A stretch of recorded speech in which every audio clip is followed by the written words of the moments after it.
Então, nós temos esses três tópicos aqui que eu trouxe para vocês. A questão da cultura do mundo, a cultura que tenta nos tragar, né? E a gente imagina que o Evangelho ele precisa vencer, em primeira instância, as culturas. O Evangelho do Senhor Jesus, muitas vezes, ele precisa vencer a cultura local.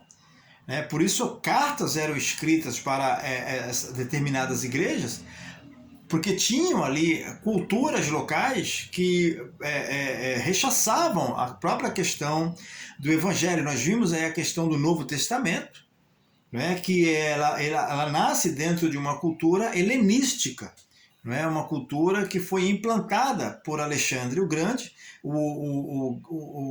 na questão das conquistas. Então, todos os lugares que ele conquistava, ele queria helenizar, ou ele helenizou essas culturas. E todo esse contexto do Novo Testamento, ele é um contexto helenizado.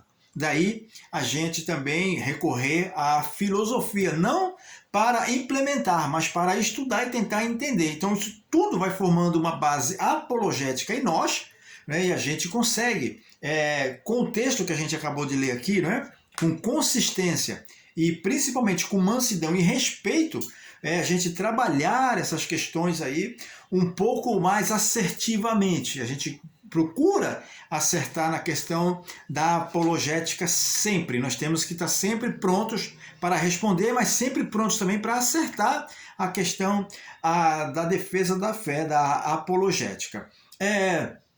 Mas existem algumas questões que elas são de difícil interpretação. Elas não é que são de difícil interpretação, na verdade elas não têm uma interpretação, elas não são para serem respondidas. Porém, muitos teólogos, muitas pessoas, no afã de querer não estar abalizado nessa questão do conhecimento, mas acima do conhecimento, tenta responder essas questões e às vezes acaba por criar mais dificuldades no entendimento das pessoas do que propriamente trazer luz às pessoas. Já falamos disso também. E que fique registrado que Emil Brunner, ele diz o seguinte, é um teólogo suíço, 1889 a 1966, o Evangelho era, sem dúvida, motivo de escândalo para o homem moderno, em razão das suas doutrinas que desafiavam os mitos contemporâneos, ou seja, os mitos locais, os mitos de época, como nós temos hoje os mitos de época. Acerca do quê? Da natureza humana. Então, criacionismo, muitas vezes, e evolucionismo. As pessoas não entendem como é que nós fomos criados, como é que Deus criou um homem, sopra nas suas narinas o fôlego de vida, e esse homem se torna alma vivente. Também eles têm muito problema na questão do destino.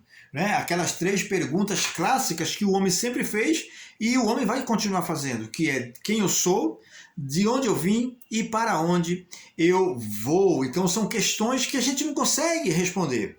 As pessoas querem responder essas questões muitas vezes, mas se ela pega uma pessoa pela frente que é uma pessoa muitas vezes teimosa, é uma pessoa que não aceita, essa pessoa que está tentando passar esse ensinamento, ele acaba mais afastando essa pessoa do que verdadeiramente trazendo esta pessoa para dentro da porta do Evangelho, para que essa pessoa se converta e que ela entenda as coisas que são do reino, como Nicodemos entendeu.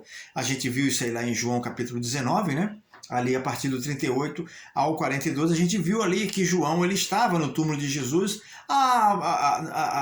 na luz do dia. Um homem que teve medo, se escondeu das pessoas, foi ter com Jesus de noite, agora, convencido de que aquele verdadeiramente era o Messias, ele vai então preparar ali juntamente com José de Arimateia o seu velório, o seu enterro, na verdade ali naquele campo em que pertencia ao José de Arimateia. Então, a doutrina do pecado original também é outra doutrina que o mundo fica perplexo.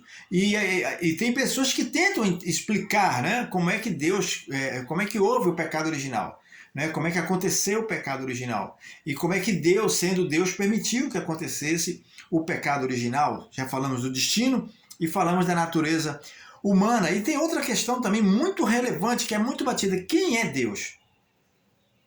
Quem é Deus? Qual é o apologeta? Por maior que ele seja, se é que existe esse grau de maioridade de apologeta, consegue definir quem é Deus. Né? O próprio apóstolo São Paulo disse que quem, né, consultou a mente do Senhor? Quem foi o seu conselheiro? Né? Quem foi o conselheiro?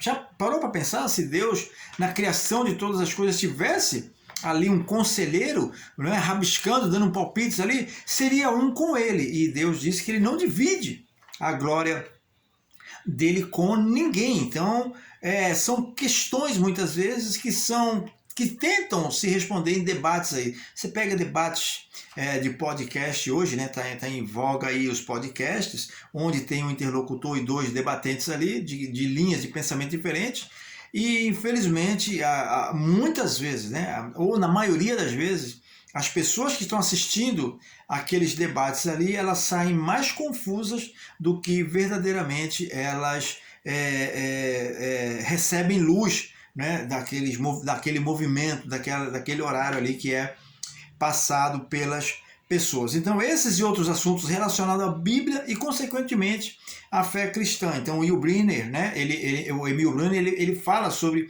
essas questões. E tem gente que insiste em querer, apologetas aí, que insistem em querer explicar isso para as pessoas. Verdadeiramente, é complicado você parar para explicar para uma pessoa, né, de onde Deus veio.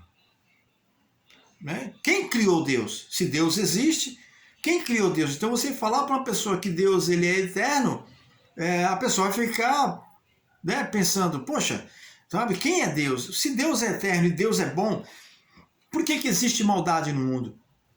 Por que Deus permite que pessoas sofram? Essas respostas a gente não consegue dar a termo. É uma coisa de você colocar isso na mente de uma pessoa. Só mesmo ela entrando no reino de Deus é que ela vai entender da bondade de Deus, ela vai entender das coisas de Deus, ela vai entender que o reino de Deus ele é um reino de amor. Sim, quem está aqui dentro é um reino de amor, mas também Deus ele faz, né, com que nós, os filhos dele, aqueles que fomos chamados, tirados da escuridão e trazidos para a luz do amor do seu Filho, entendamos essas coisas. E dentro de uma possibilidade de entendimento do próximo, a gente amando o próximo, a gente tenta passar essas questões adiante e trazer a pessoa aí, então, à luz de Cristo, sem o falso pretexto de ser o super apologeta, né, o super ungido ou coisas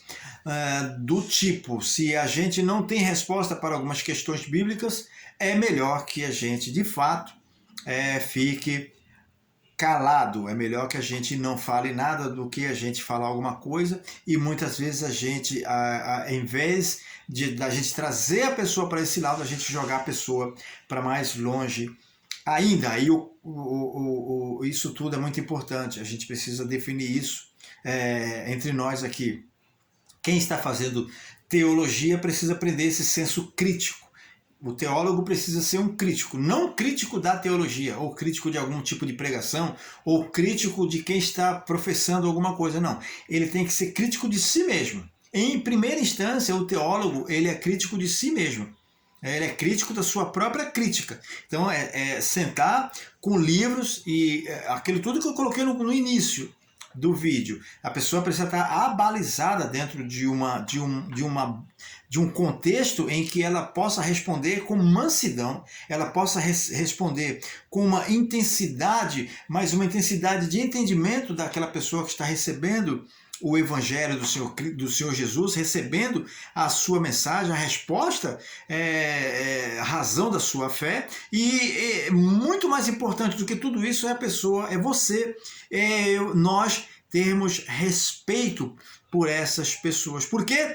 Porque essas pessoas elas estão em trevas. E a gente precisa lembrar, quando a gente estiver mostrando essas coisas, fazendo apologia, nós precisamos lembrar que nós também, em outro tempo, nós éramos ignorantes acerca dessas coisas. Então a gente tem que ter muita mansidão e muito amor para a gente transmitir as verdades de Cristo para as pessoas. O contexto da primeira carta de Pedro é o seguinte: ela é endereçada aos cristãos da região do Império Romano, conhecido ali como Ásia Menor, atual Turquia. Na carta, Pedro os tranquiliza e os conforta diante de uma iminente possibilidade de perseguição, né? Assim como foi lá a carta escrita aos Hebreus, né?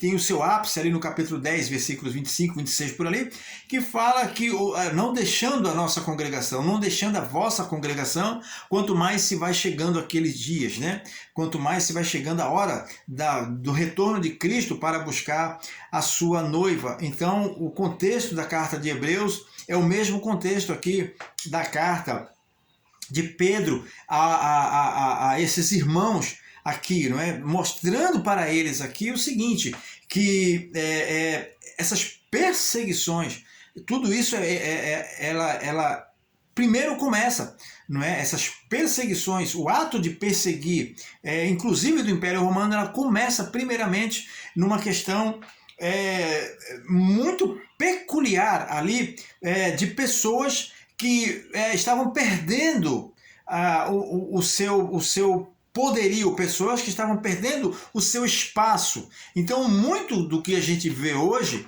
não é, são pessoas perdendo os seus espaços. Então, se tenta transitar aí nessa questão de perseguir o evangélico, perseguir a cristandade, não é? Países que a gente conhece aí que sequer você pode ter dentro da sua casa um exemplar da Bíblia. Sequer você pode ter dentro da sua casa um exemplar da Bíblia. Existem países hoje, não é? Que estão ali, países do Oriente, países da Ásia também, que se você for pego com uma Bíblia, isso dá uma condenação muito grande para você.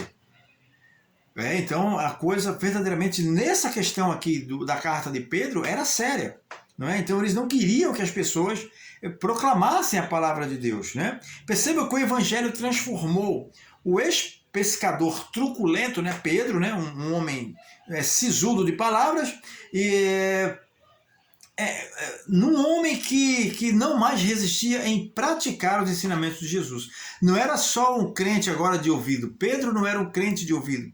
Pedro era um crente que agora ele professava as verdades de Deus, e dentro dessa questão de professar o evangelho do Senhor Jesus Cristo, de pregar o evangelho, de levar as boas novas, Pedro também tratava dessa questão apologética, essa questão da defesa da fé, assim como foi Paulo, né? Paulo também tratou muito dessa questão da defesa da fé. Quando Paulo escreve ali aos Romanos, Paulo trata dessa questão da degradação da raça humana, né? Do capítulo 1 até o capítulo 11, mostrando a questão da justificação pela fé, ensinando aqueles cristãos ali a expandir a mente, né? No capítulo 12, até uma expansão de mente. E a gente, com a mente expandida dentro da questão do evangelho, dentro da questão bíblica, dentro da questão da cristandade, a gente expandindo a nossa mente, a gente consegue atingir, né, o coração de Deus, né, num sentido amplo mesmo, de conhecer ali a perfeita vontade do Senhor. A gente expande a mente. Ali quando Paulo fala, né, não é renovação de mente, ali é uma expansão de mente, para que o evangelho do Senhor Jesus, ele traga essa certeza de que nós estamos de fato servindo a um Deus altíssimo, servindo a um Deus que tem recompensas para nós. Não aqui, não agora. Talvez algumas pessoas usufruam do aqui e agora de Deus. E isso é interessante, né? Porque Deus quer que nós comecemos a reinar com Cristo ainda neste plano aqui. Mas a questão de Pedro aqui era elucidar questões para os que estão de fora, pessoas que eram muito mal compreendidas. Essa compreensão, ela vinha nessa esteira, muitas vezes, de Pedro colocar aqui a questão também do fruto do Espírito, né? Quando ele fala de mansidão, quando ele fala de admoestar, quando ele fala de serviço, ele fala da questão do fruto do Espírito. Então, nossa frutificação em Cristo nos levará, ela nos conduzirá a uma apologia eficaz, nos levará apologia que satisfará aquele que receber a razão, não é? Receber uma resposta equilibrada da nossa parte com relação àquela dúvida que aquela pessoa tem em relação ao Evangelho do Senhor Jesus Cristo, a essa entrada nesse reino de amor. Então, que nessa primeira aula fique bem claro, não é? Que a apologética cristã encontra em cada crente um coração disposto a amar a Deus. Até uma próxima aula, estaremos aí colocando outras questões. Hoje nós tratamos basicamente aqui da questão da raiz, da matriz apologética, né? Como é que a apologética se define, e nós vamos trabalhar esses textos que nós lemos aqui, para que na próxima aula eu apresente para vocês a apologética cristã, né?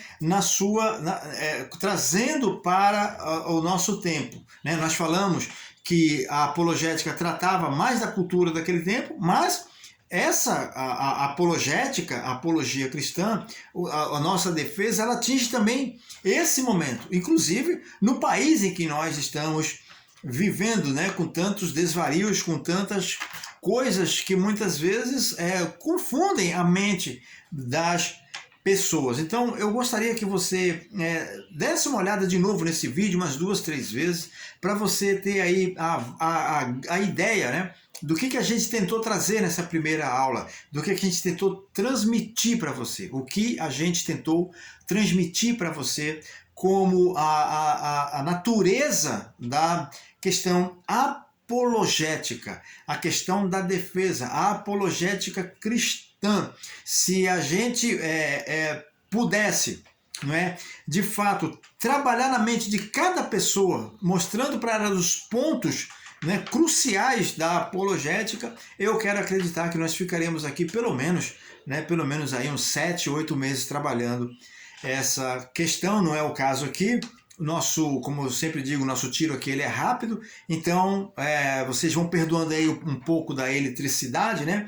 Mas dentro desse contexto, dentro dessa base apologética que nós temos, né, a gente mantém a questão do Evangelho do Senhor Jesus Cristo em alta, sempre em alta, nunca trazendo o Evangelho para baixo, para ele se adequar a questões culturais do nosso tempo agora. A apologética não é o Evangelho se adequar a questões culturais. A apologética é defender as doutrinas do passado, porque nós estamos a caminho da Nova Jerusalém. Então, fazer apologética é trazer pessoas para o caminho, para aqueles que estão subindo a Nova Jerusalém. E, se Deus quiser, na próxima aula nós estaremos trazendo um pouquinho mais, uma pitadinha a mais aí de apologética cristã. Vamos trazer aí os maiores apologetas e as suas ideias em relação ao que a igreja fez e o que a igreja está fazendo. Deus te abençoe grandemente. Que a mão do Senhor seja sobre a tua vida. Até a próxima aula, em nome do Senhor Jesus. Fiquem com Deus todos e até a próxima aula. Deus abençoe grandemente. Amém? Deus abençoe.